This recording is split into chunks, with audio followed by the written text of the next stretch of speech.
नमस्कार, news line में आप सबों का स्वागत है। चुनावी बिगुल बज चुकी है और चुनावी खबरों को लेकर हम दोनों हाजिर हैं। मैं हूं राम और मैं हूं प्रिंस।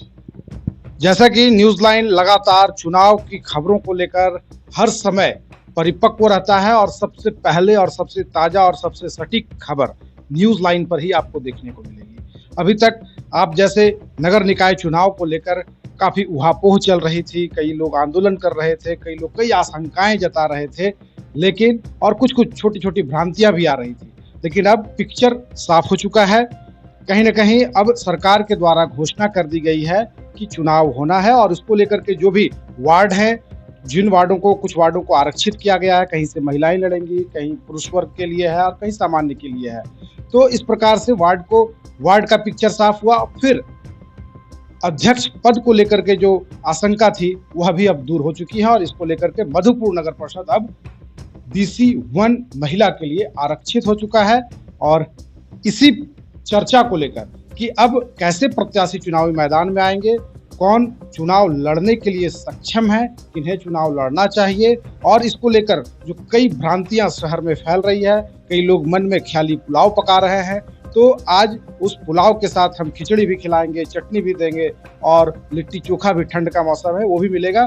तो तमाम विश्लेषण के साथ आपके साथ हैं और राजनीतिक विश्लेषक के रूप में हमारे साथ हैं प्रिंस समद जी, जो कि राजनीति की खबरों में विशेष रूप से इनके स्पष्ट जो निर्देश होता है, जो भी इनकी कैलकुलेशन होती है, बिल्कुल सटीक बैठती हैं और उन्हीं चीज को लेकर हम आपके साथ हैं। प्रिंस जी, किस प्रकार से देख रहे हैं जो नगर निकाय चुनाव का बिगुल बजा है और कुछ ही मुझे लगता है कि दिनों में अब नोटिफिकेशन हो जाएगा, अधिकारी की घोषणा हो जाएगी कि अब किस समय होना है। ऐसे तो अखबारों के माध्यम से पता चला कि फरवरी तक हो जाएगा, लेकिन क्या कुछ अब मधुपुर के परिदृश्य में आप देख रहे हैं कैसे लोग चुनाव लड़ सकते हैं, और जो एक बार फिर काफी दिनों के बाद मधुपुर के जो वैसे नेता जो अपना ख्याली पुलाव पका रहे थे, उनके तो मन में पानी फिर ही गया, जो काफी दिनों से मेहनत भी कर रहे थे, घूम रहे थे, सोशल मीडिया के माध्यम से प्रचार प्रसार चल रहा था। अब ऐसे में क्या देखते हैं, अब जो नया सिनेरियो बनकर आ रहा है? जी राम जी, अभी से क्या बताएं हम, क्या हमारे दिल में है, देखना है जोर कितना बाजुए का दिल में है। तो बिल्कुल बिसात बीत चुकी है और चुनावी रन तैयार हो चुकी है, सरकारी प्रक्रियाएं पूरी हो चुकी हैं और जो उपापोह की स्थिति थी नगर पार्षद अध्यक्ष को लेकर, वो बिल्कुल पिक्चर साफ हो चुका है। जिन्होंने सालों से ये अपने दिल में ख्याल पाल रखा था कि इस बार चुनावी मैदान में हम ही होंगे, उनके सपने बिल्कुल टूट गए हैं। यूं कहें कि जिन्होंने मेहनत किया उनका मेहनत धरा का धरा रह गया और ऐसी चालें चली गई कि वो एक चाल में कई लोग मात दिखाई दे रहे हैं। जहां मधुपुर नगर पार्षद BC1 के लिए आरक्षित कर दिया गया, ऐसे में प्रत्याशी ढूंढना शहर को मुश्किल हो रहा है और न जाने कई नाम कई जगह से उछाले जा रहे हैं। विडंबना तो ये हुई, हम ये विडंबना भी कहें या सरकार की दूरंदेशी कहें, चुनाव आयोग की दूरंदेशी कहें और महिलाओं की भागीदारी की बात करें, तो मधुपुर नगर पार्षद अध्यक्ष कहीं ना कहीं BC1 महिलाओं के लिए आरक्षित किया गया। अब वे महिलाएं जो कभी घरों में चूल्हों की शोभा हुआ करती थी, बर्तन की शोभा हुआ करती थी, उनको घरों से निकलकर राजनीति की कमान संभालनी होगी और शहर के प्रथम नागरिकता की नागरिकता लेनी होगी। ये बहुत बड़ी बात है। कहीं ना कहीं वैसे महिलाओं को जो दबी कुचली थी, शोषित थी, जिन्हें राजनीति की रौ नहीं आती थी, जिन्हें राजनीति की रौ नहीं आती थी, वे अब आपको चुनाव मैदान में दिखाई देंगी। कहीं ना कहीं ये सारी चीजें बहुत से राजनीतिक को हजम भी नहीं हो रहा है और लोग दबे जुबान ये चर्चा कर रहे हैं कि अच्छा नहीं हुआ। लेकिन आने वाला वक्त बताएगा कि शहर के लिए क्या अच्छा होगा, कैसे अच्छा होगा। नाम तो बहुत सारे, चेहरे बहुत सारे लोग ढूंढ रहे हैं, लोग उजागर कर रहे हैं, लेकिन मैं ये कहूँगा वो तमाम प्रत्याशी से कि अगर आपके मन में उन महिलाओं से कि अगर आपके मन में जरा से भी ललक है राजनीति की तो आप जरूर चुनावी मैदान में आए, क्योंकि गिरते हैं शहसवार मैदान जंग में, वो क्या गिरेंगे जो घुटनों के बल चले। तो आपको आना है और मधुपुर नगर पार्षद की कमान संभालनी है। यहाँ जो पिछले दिनों नगर पार्षद में जिस टाइप की व्यापक भ्रष्टाचार देखने को मिली, नगर पार्षद में जिस ढंग से लूट खसोट देखने को मिली, नगर पार्षद में जिस ढंग से मनमानी देखने को मिली, कहीं ना कहीं वो घर की ईमानदार महिलाएं जब घरों से निकलेंगी और नगर पार्षद के अध्यक्ष की कमान संभालेंगी तो तस्वीर जरूर बदली हुई दिखाई पड़ेगी। राम जी बिल्कुल है, और बहुत बड़ा मौका मिला है इस बार महिलाओं को, महिलाओं के हाथ में कमान होगा। इससे पिछली बोर्ड में भी कमान महिला के हाथ में ही था, लेकिन वह अनुसूचित जनजाति के लिए आरक्षित था। और वैसे में हमारी भूतपूर्व जो नगर परिषद अध्यक्षा हुई स्वर्गीय लतिका मुर्मू जी रही, 5 साल उनका कार्यकाल लोगों ने देखा। उसके बाद फिर लगभग 2 वर्ष चुनाव नहीं हुए, और फिर एक बड़ा मौका महिलाओं के लिए स्पेशली, पिछले बार कई पुरुष भी मैदान में थे लेकिन मात महिलाएं ने दी, और फिर इस बार महिलाओं को मौका मिला है। और अब चुनाव जो लड़ना, तो इससे पहले एक अधिकारी के घोषणा दिखा दूं कि कैसे लोग चुनाव लड़ सकते हैं और किनको वो प्रमाण पत्र मिलेगा। तो वो क्या अधिकारी?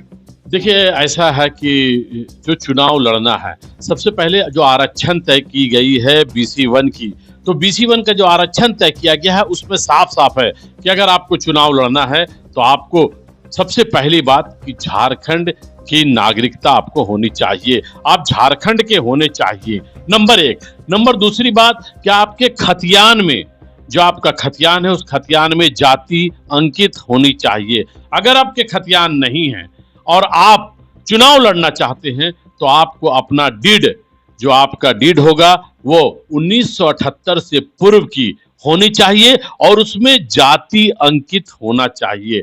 ये प्रक्रियाएं, ये जो फुलफिल करेंगे, ये जो क्राइटेरिया फुलफिल करेंगे, वही जाति सर्टिफिकेट बना के जातिगत ढंग से चुनावी मैदान में आएंगे। इसलिए उन तमाम प्रत्याशियों को इन बातों का ध्यान रखना है कि आप समय रहते इन चीजों को ध्यान में रखते हुए अपने खतियान की जानकारी ले लें, अपने डीड की जानकारी ले लें और आप झारखंड की नागरिकता की जानकारी ले लें, और तभी चुनाव मैदान में अपने आप को पूर्ण होकर उतरने का प्रयास करें। अन्यथा आपकी उतावला, आपकी मेहनत बेकार चली जाएगी। ये बहुत जरूरी बातें हैं और इन बातों को लेकर आइए चलते हैं, दिखाते हैं हम अंचल अधिकारी मधुपुर इस संबंध में जाति प्रमाण पत्र को लेकर क्या कहते हैं। ये न्यूज लाइन नहीं कह रहा है, जो नियम कानून है, ये सरकारी आदेश है। और अंचलाधिकारी ने क्या कुछ न्यूज लाइन से कहा है, जो इससे पूर्व जो छात्र अपने जो सरकार के द्वारा जो लाभ दिए जाते थे, उन लाभों के लिए जो प्रमाण पत्र बनाते थे, उनके लिए जो नियम है वो बताया गया है। और जब चुनाव की बात होगी तो उसमें तो अधिकारी फूंक फूंक कर चलते हैं। तो सुनते हैं अंचलाधिकारी जामुन रविदास जी। मधुपुर अंचल अधिकारी अभी हमारे साथ है और हम बात करेंगे इनसे, चूंकि जाति प्रमाण पत्र बनने की क्या प्रक्रिया है और किन सुधाराओं के साथ, किन तिथियों के साथ जाति प्रमाण पत्र लोग बनाएं। लोग लगातार जाति प्रमाण पत्र अभी अंचल में बन रहा है और लगातार लोग बना रहे हैं, लेकिन आने वाले दिनों में तादाद जाति प्रमाण पत्र बनाने वालों की बढ़ेगी।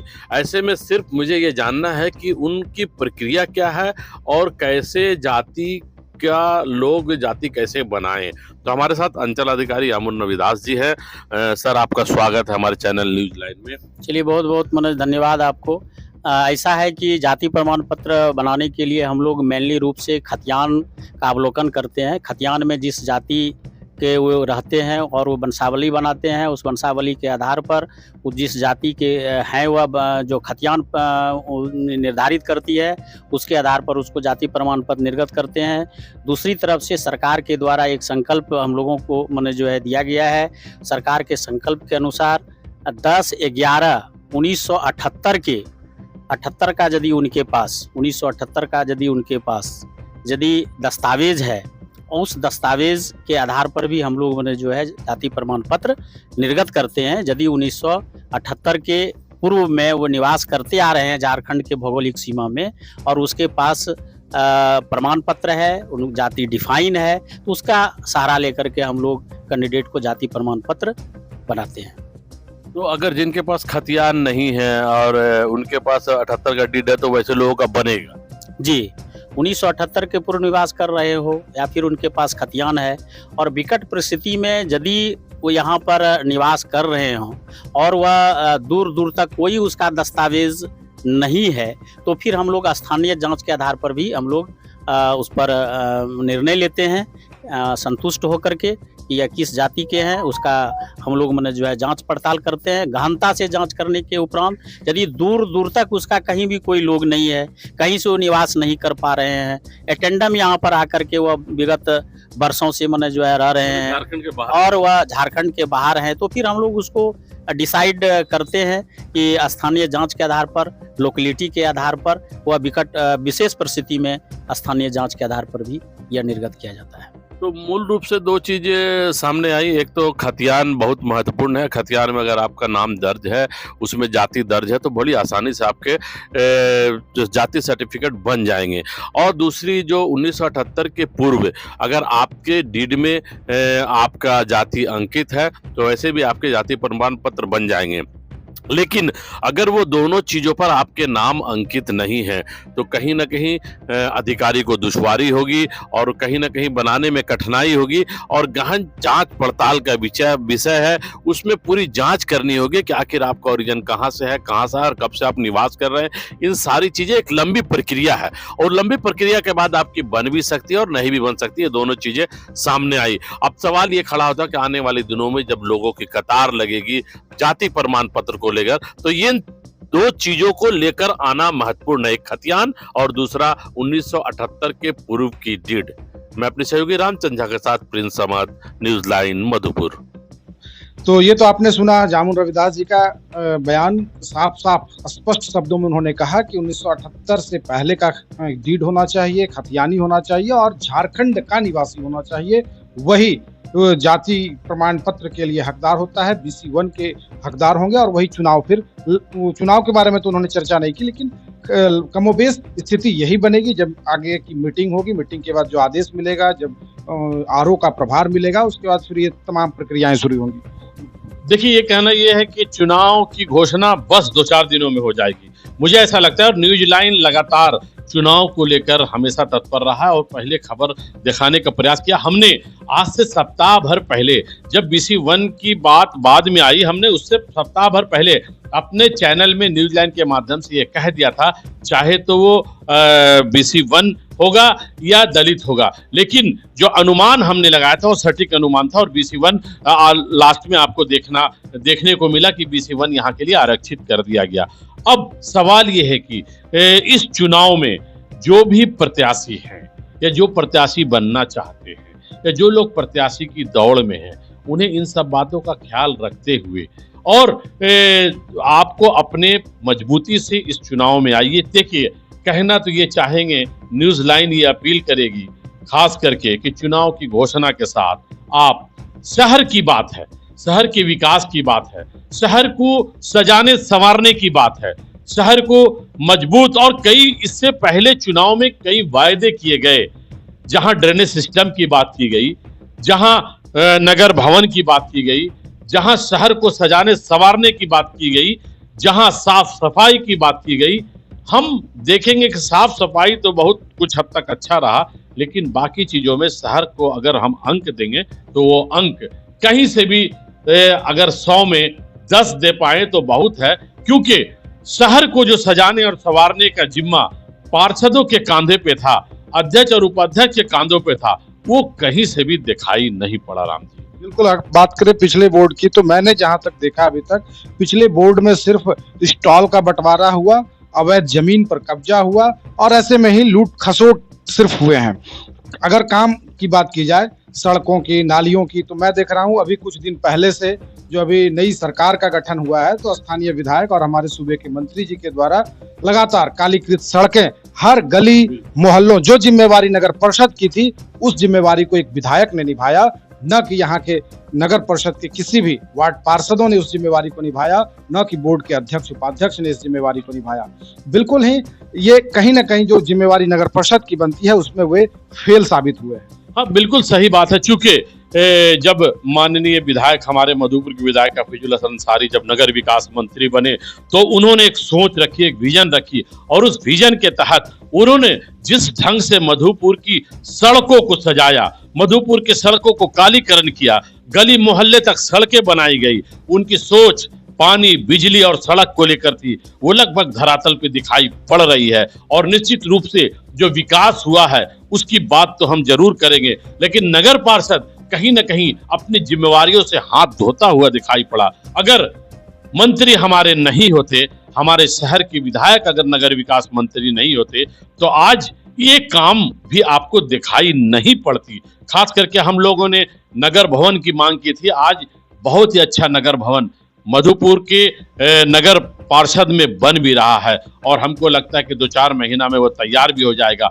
काम तो इतनी कर दी गई है कि आने वाले पार्षदों के जिम्मे काम ही नहीं बचेगा। सिर्फ साफ सफाई अगर आप अच्छा से कर दे, आप शहर को दुरुस्त कर दे, शहर को सजा दे और संवार दे, इसी में आपकी बड़कपन है और बड़ाई है।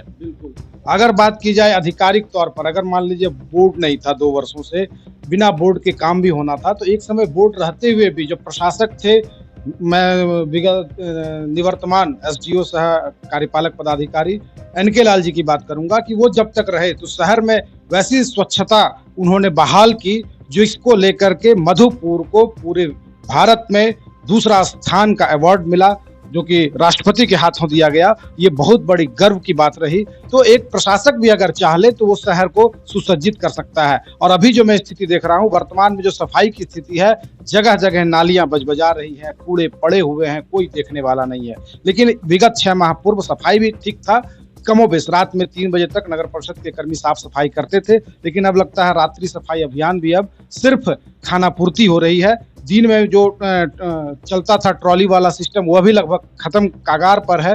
तो सफाई भी अब मर चुका है। तो आने वाले जो नगर परिषद अध्यक्ष के चुनाव लड़ रहे हैं उनके लिए चुनौतियां अब क्या क्या होंगी? चुनौती देखिए, सबसे बड़ी चुनौती जो लगातार शहर के लिए एक सवाल खड़ा होता है कि शहर में अतिक्रमण। सवाल ये खड़ा होता है कि हम जिस गांधी चौक की बात करते हैं, जिस हृदय स्थली की बात करते हैं, और लगातार प्रशासन और पीस कमेटी की मीटिंग में, बैठकों में लगातार ये बातें उठती हैं कि हमारा शहर स्वच्छ हो, सुंदर हो, गांधी चौक साफ सुथरा दिखाई पड़े। लेकिन चंद वोट की राजनीति के चलते हम कहीं ना कहीं इसको सूली चढ़ा देते हैं।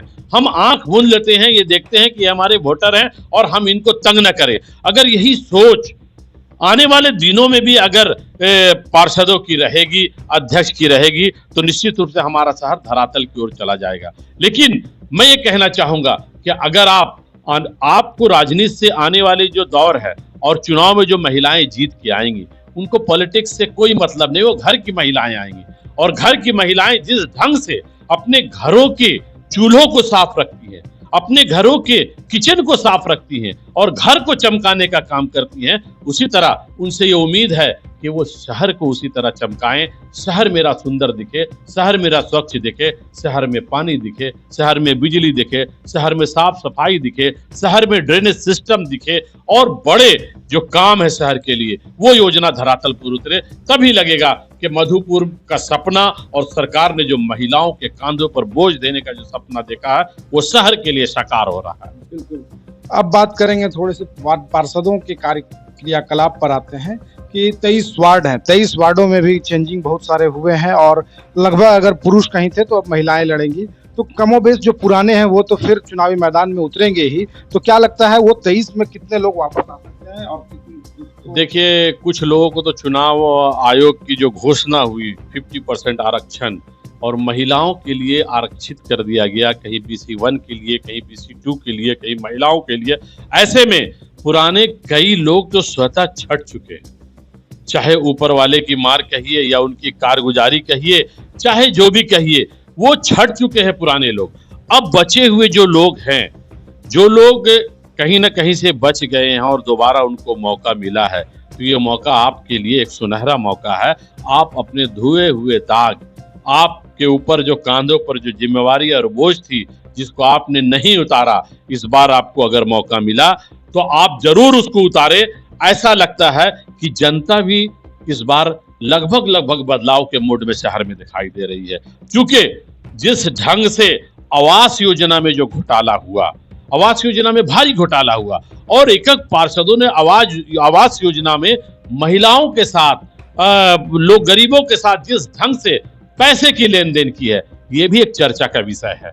और दूसरी बात कि जो वार्ड में जिस ढंग से जो सुविधाएं मिलनी चाहिए, वो सुविधाएं पार्षद उन तक ढंग से नहीं पहुंचा सके।